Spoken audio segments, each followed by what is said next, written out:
कोठी पैलेस पर Buddhist international network द्वारा अपनी 4 सूत्रीय मांगों को लेकर सुबह 10 बजे से 3 बजे तक धरना प्रदर्शन किया गया। धरना प्रदर्शन करने के बाद राष्ट्रपति महोदय को भारत मुक्ति महिला मोर्चा बहुजन मुक्ति पार्टी के अध्यक्ष आयु गंगा मालवीय नेतृत्व में कलेक्टर को ज्ञापन दिया गया। इस दौरान बड़ी संख्या में संगठन के लोग उपस्थित थे।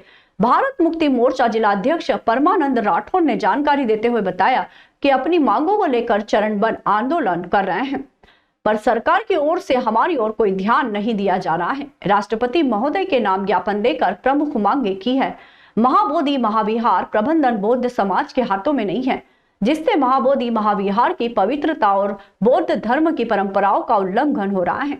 उन्होंने मांग की है कि महाबोधि महाविहार का प्रबंधन बौद्ध समाज के हाथ में सौंपा जाए, ताकि महाबोधि महाविहार की पवित्रता और बौद्ध धर्म की परंपराओं का पालन किया जा सके।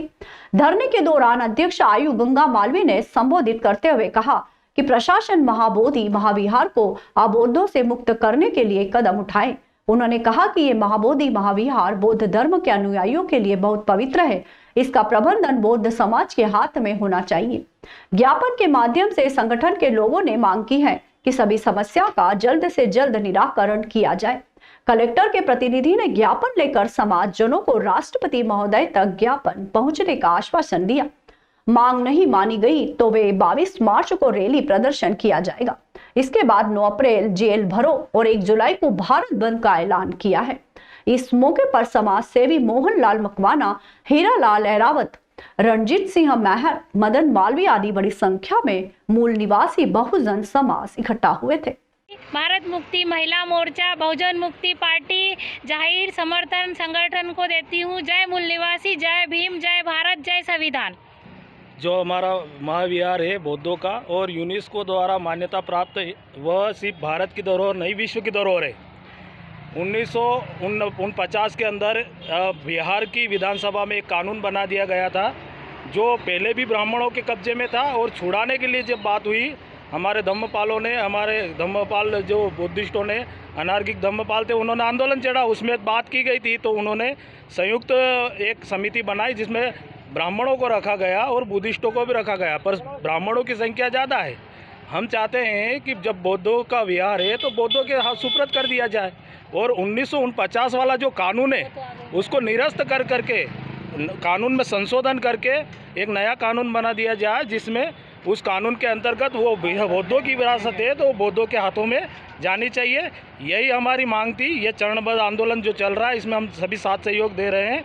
आज बुद्धिस्ट इंटरनेशनल नेटवर्क के द्वारा देश के 31 राज्य 567 जिलों में एक साथ 5 चरणों का आंदोलन घोषित किया गया है, जो कि बुद्ध विहार मुक्ति का आंदोलन है। तो आज ये पहला चरण का आंदोलन 3 मार्च को ज्ञापन प्रस्तुत किया गया। दूसरा चरण का आंदोलन आज धरना प्रदर्शन किया गया। आंदोलन के मुद्दे थे जो बोध गया महाविहार है, जो वो ब्राह्मणों के कब्जों में है, तो देश के अंदर मुस्लिमों के उनके मौलवियों के पास में है, ब्राह्मणों के पास में हिंदुओं का मंदिर है, और चर्च में वो पादरियों के पास में, तो बौद्धों के साथ अन्याय और इनका विरोध क्यों? बौद्धों का बुद्ध विहार है तो बौद्धों को देना चाहिए। उसके खिलाफ ये राष्ट्रीय स्तर का 5 चरण का आंदोलन हुआ है। अगला चरण 22 मार्च को रैली प्रदर्शन, 9 अप्रैल को जेल भरो और 1 जुलाई को भारत बंद। आज सभी सामाजिक संगठनों ने जिला उज्जैन से साथ और सहयोग किया। उज्जैन से आयुष्मती गंगा माली, भारत मुक्ति महिला मोर्चा, बहुजन मुक्ति पार्टी द्वारा समर्थन दिया गया, और समाज के हमारे वरिष्ठ आदरणीय मकवाना साहब, ये राष्ट्रपति महोदय के नाम ज्ञापन प्रस्तुत किया गया जिला अधिकारी को।